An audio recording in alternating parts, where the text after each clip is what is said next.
Assalamualaikum warahmatullahi wabarakatuh. Bagaimana kabar kalian? Semoga kalian semua selalu dalam keadaan sehat walafiat dan semoga kalian semua selalu dalam lindungan Allah Subhanahu wa taala. Amin amin ya rabbal alamin. Pada kesempatan kali ini seperti biasa saya akan memberikan sebuah kisah kepada Anda semua, yaitu kisah horor, yaitu dengan judul Ambulan Mogok. Jadi bagaimana cerita selengkapnya? Silahkan tonton video ini sampai selesai. Dan yang baru bergabung di channel ini, saya harap kepada Anda semua dukung, yaitu dengan cara subscribe, like, komen, dan share agar kalian tidak ketinggalan video-video terbaru dari channel ini. Mari kita dengarkan sama-sama.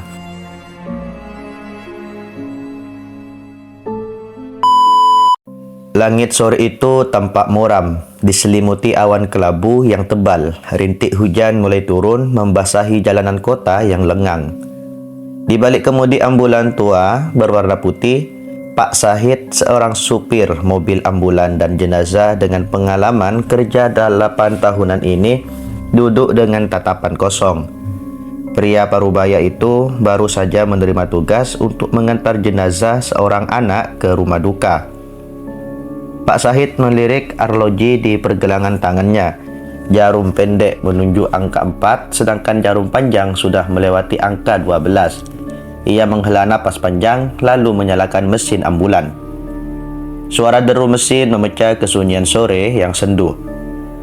Di bagian belakang ambulan terbaring jenazah seorang anak laki-laki yang masih belia. Tubuhnya yang kecil tertutup kain putih bersih. Wajahnya terlihat damai dalam tidur panjangnya. Pak Sahid menelan ludah, hatinya terasa berat. Ia sudah terbiasa dengan tugas seperti ini, tapi mengantar jenazah seorang anak selalu membuatnya merasa pilu.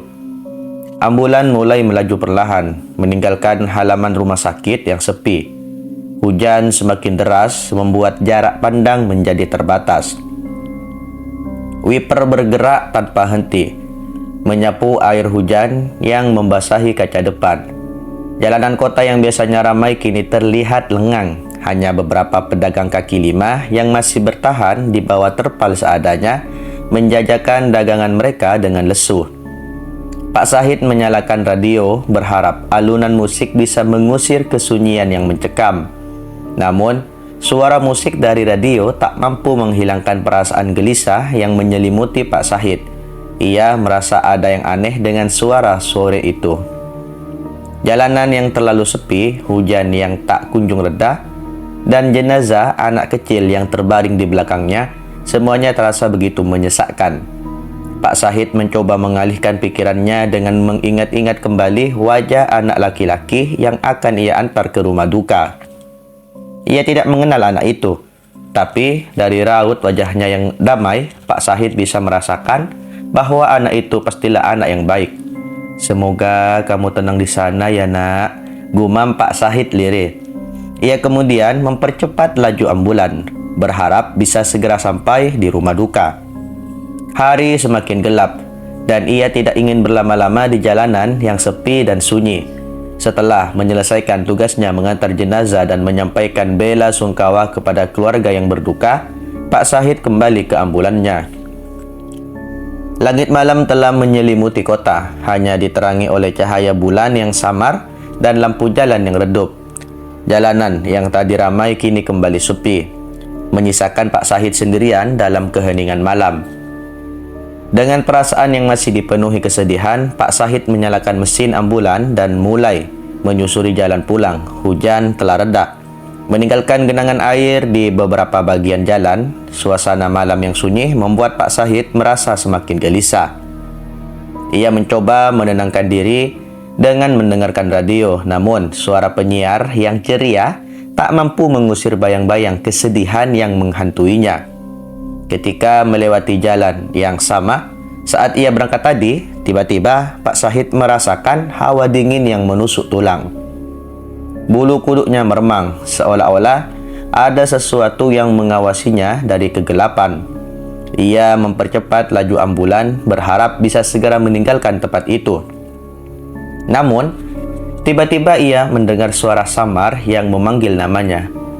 Pak Sahid, Pak Sahid. Suara itu terdengar begitu dekat, namun samar dan tidak jelas. Pak Sahid menoleh ke kanan dan kiri, mencari sumber suara. Tidak ada siapapun di sekitarnya. Ia mulai merasa takut. Pak Sahid, dari mana? Suara itu terdengar lagi, kali ini lebih jelas dan dekat. Pak Sahid merasakan hawa dingin semakin menusuk. Jantungnya berdebar kencang, keringat dingin mulai membasahi punggungnya. Ia mencoba meyakinkan diri bahwa itu hanya halusinasi. Tapi suara itu terus terdengar, semakin jelas dan menakutkan. Pak Sahid, Pak Sahid, jangan pergi Pak Sahid. Suara itu terdengar seperti bisikan lirih dari belakangnya. Pak Sahid membaringkan diri untuk menoleh ke belakang, namun ia tidak melihat siapapun. Karena sebelumnya, jenazah anak kecil yang dia bawa baru saja diantarkan ke keluarganya. Pak Sahid, terima kasih sudah mengantarkan saya pulang ke rumah ya Pak Sahid. Sekali lagi bisikan diri itu terdengar lagi. Dengan tangan gemetar, Pak Sahid menginjak pedal gas. Ia memacu ambulannya secepat mungkin, meninggalkan tempat itu dengan perasaan takut yang luar biasa. Dan suara bisikan tadi pun menghilang, tidak muncul lagi. Ia tidak tahu apa yang terjadi, tapi ia yakin bahwa ia baru saja mengalami sesuatu yang sangat aneh dan menakutkan. Keesokan harinya, matahari bersinar cerah, seolah-olah kejadian malam sebelumnya hanyalah mimpi buruk. Namun, bayang-bayang bisikan misterius itu masih menghantui pikiran Pak Sahid. Ia berusaha menepis rasa takutnya dan fokus pada tugas barunya, mengantar jenazah seorang wanita tua ke sebuah desa di luar kota. Sebelum berangkat, Pak Sahid memeriksa ambulan dengan teliti. Ia memastikan mesin dalam kondisi prima, ban terisi angin, dan tangki bensin penuh. Ia tidak ingin ada kendala di tengah perjalanan, apalagi mengingat pengalaman mengerikan yang baru saja dialaminya. Perjalanan dimulai dengan lancar. Pak Sahid menikmati pemandangan pedesaan yang indah, berusaha melupakan kejadian malam sebelumnya. Namun, ketika memasuki jalan yang berkelok-kelok dan menanjak, mesin ambulan tiba-tiba mati. Pak Sahid mencoba menyalakan mesin lagi, tapi tidak berhasil. Ia memeriksa indikator mesin, masih menunjukkan penuh. Ia bingung dan mulai panik. Ia turun dari ambulan, membuka kap mesin, dan mencoba memeriksa bagian-bagian mesin yang mungkin bermasalah. Namun, ia tidak menemukan apapun yang mencurigakan. Dengan perasaan putus asa, Pak Sahid kembali ke dalam ambulan dan mencoba menyalakan mesin lagi. Ajaibnya, mesin menyala. Pak Sahid merasa lega, tapi kelegaan itu tidak berlangsung lama. Beberapa kilometer kemudian, mesin mati lagi. Kali ini, Pak Sahid benar-benar kebingungan. Ia sudah memeriksa semua yang bisa ia periksa, tapi tidak menemukan penyebab masalahnya. Ia memutuskan untuk menepi dan mencari bantuan. Untungnya, tak jauh dari situ ada sebuah warung kecil. Pak Sahid pun bertanya apakah ada montir bengkel terdekat, dan ternyata ada. Setelah pemilik warung menuliskan sebuah nomor telepon di secari kertas, Pak Sahid segera menggunakan HP-nya untuk menghubungi nomor montir tersebut. Sambil menunggu montir datang, Pak Sahid menceritakan kejadian aneh yang dialaminya pada pemilik warung. Mungkin ada makhluk halus yang mengganggu, Pak, kata pemilik warung dengan nada serius. Jalan ini memang terkenal angker. Banyak yang mengalami kejadian aneh di sini. Pak Sahid merinding mendengar cerita pemilik warung. Ia mulai menyesal tidak mendengarkan kata hatinya yang sejak awal sudah merasa tidak nyaman dengan tugas ini. Ketika montir datang, ia memeriksa mesin ambulan dengan teliti. Namun, ia tidak menemukan kerusakan apapun. Ia menyarankan Pak Sahid untuk mengisi bensin, karena menurutnya mesin mati karena kehabisan bahan bakar. Pak Sahid merasa bingung. Ia yakin tangki bensin masih penuh saat berangkat.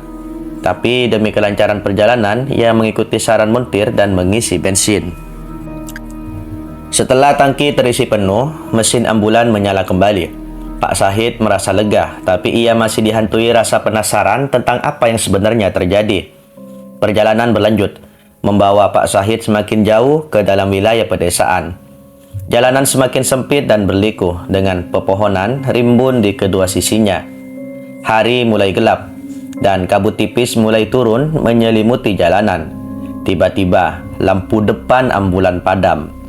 Pak Sahid terkejut dan langsung menginjak rem. Ia mencoba menyalakan lampu lagi, tapi tidak berhasil. Ia memeriksa saklar lampu, kabel-kabel, dan sekring. Tapi semuanya tampak normal. Pak Sahid merasa panik. Ia tidak bisa melanjutkan perjalanan dalam gelap gulita seperti ini. Ia terjebak di tengah hutan, jauh dari pemukiman penduduk.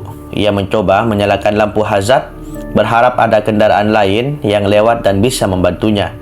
Namun, setelah menunggu beberapa saat, tidak ada satupun kendaraan yang lewat. Pak Sahid mulai putus asa. Ia merasa seperti sedang diuji oleh kekuatan gaib. Ia teringat kejadian-kejadian aneh yang dialaminya sebelumnya. Mulai dari bisikan misterius hingga mobil mogok yang tiba-tiba kehabisan bensin. Apakah ini semua ada hubungannya dengan jenazah yang aku antar? Gumam Pak Sahid dalam hati. Ia memutuskan untuk turun dari ambulan dan mencari bantuan. Bermodalkan lampu senter dari HP-nya, ia berjalan menyusuri jalan setapak yang gelap, berharap menemukan rumah penduduk atau setidaknya sinyal telepon. Namun setelah berjalan cukup jauh, ia tidak menemukan apapun. Hanya kegelapan dan suara-suara binatang malam yang membuatnya semakin takut. Pak Sahid kembali ke ambulan dengan perasaan putus asa. Ia duduk di kursi kemudi, memejamkan mata dan berdoa memohon pertolongan. Ia tidak tahu harus berbuat apa lagi. Tiba-tiba, ia mendengar suara ketukan di jendela. Pak Sahid membuka mata dan melihat seorang kakek tua berdiri di samping ambulan. Kakek itu mengenakan pakaian tradisional Jawa dan membawa sebuah lentera minyak. "Ada yang bisa saya bantu, Nak?" tanya kakek itu dengan ramah. Pak Sahid terkejut melihat kakek tua itu muncul tiba-tiba di tengah hujan yang begitu gelap. Ia merasa seperti melihat secercah harapan di tengah keputusan. Dengan cepat, ia membuka jendela ambulan dan menjelaskan masalahnya pada kakek tersebut. "Lampu depan ambulan saya tiba-tiba mati, Kek. Saya tidak bisa melanjutkan perjalanan dalam gelap seperti ini," keluh Pak Sahid. Kakek itu mengangguk-angguk, lalu mendekati bagian depan ambulan. Ia mengamati lampu depan dengan seksama, lalu mengeluarkan sebuah obeng kecil dari saku bajunya. Dengan terampil, ia membuka kap mesin dan mulai memeriksa kabel-kabel dan sekring. Pak Sahid memperhatikan kakek itu dengan penuh rasa kagum. Ia tidak menyangka akan bertemu dengan seorang mekanik di tengah hutan seperti ini. Apalagi, kakek itu terlihat sangat tua dan lemah. Tapi ia bekerja dengan cekatan dan penuh semangat. Setelah beberapa saat, kakek itu menutup kap mesin dan tersenyum. "Sudah selesai, Nak. Coba nyalakan lampunya," katanya. Pak Sahid menyalakan mesin ambulan dan lampu depan pun menyala terang. Ia merasa sangat lega dan berterima kasih pada kakek tua itu. "Terima kasih banyak, Kek. Bapak sudah menyelamatkan saya," ucap Pak Sahid dengan tulus. "Sama-sama, Nak. Lain kali hati-hati ya kalau melewati jalan ini. Tempat ini memang terkenal angker," kata kakek itu sambil tersenyum. Pak Sahid mengangguk, lalu mengeluarkan beberapa lembar uang dari dompetnya. Ia ingin memberikan uang itu sebagai tanda terima kasih pada kakek tua itu. Namun, kakek itu menolak dengan halus. "Tidak usah, Nak. Saya ikhlas membantu. Anggap saja ini amal ibadah saya," kata kakek itu. Pak Sahid merasa terharu mendengar kata-kata kakek itu. Ia merasa beruntung bisa bertemu dengan orang yang begitu baik dan tulus di tengah situasi yang sulit seperti ini. Setelah berpamitan dengan kakek tua itu, Pak Sahid melanjutkan perjalanan. Ia merasa lebih tenang dan yakin setelah bertemu dengan kakek itu. Ia merasa bahwa kakek itu bukan hanya seorang mekanik biasa, tapi juga seorang penolong yang dikirim Tuhan untuk membantunya. Perjalanan selanjutnya berjalan lancar. Pak Sahid berhasil mengantarkan jenazah wanita tua itu ke tempat tujuan dengan selamat. Setelah itu, ia kembali ke kota dengan perasaan lega dan bersyukur.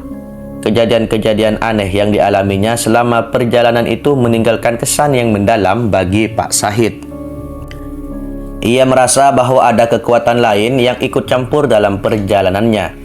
Kekuatan yang tidak bisa dijelaskan dengan logika. Sejak saat itu, Pak Syahid selalu berhati-hati dan waspada setiap kali bertugas mengantar jenazah. Ia juga selalu mengajak teman jika harus melakukan perjalanan jauh, terutama ke daerah-daerah yang terkenal angker.